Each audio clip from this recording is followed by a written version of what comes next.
Her er et APV-hack, som du garanteret ikke kender. Reglerne for arbejdspladsvurdering er jo blevet justeret. Ved det tredje element skal I lave en handlingsplan.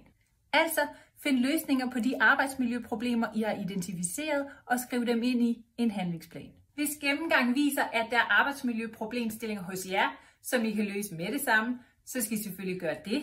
Hvis problemerne ikke kan løses med det samme, skal de skrives ind i en handlingsplan.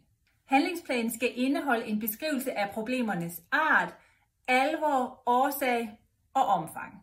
Samt en aktivitets- og tidsplan, der angiver, hvornår og hvordan I vil løse problemerne. Husk også at tilføje, hvem der har ansvaret for, at de enkelte løsninger bliver gennemført. Handlingsplanen skal underskrives af jeres arbejdsmiljøorganisation eller en medarbejder for at dokumentere, at de har deltaget i APV-processen. Og handlingsplanen skal være tilgængelig for alle. En sidste ting. Hvis I finder arbejdsmiljøproblemer, der kan udgøre en akut fare for jeres ansattes sikkerhed og sundhed, skal I straks fjerne faren eller reducere den til et acceptabelt niveau. Og det skal selvfølgelig også noteres i handleplanen. Følg med for flere APV og HR hacks.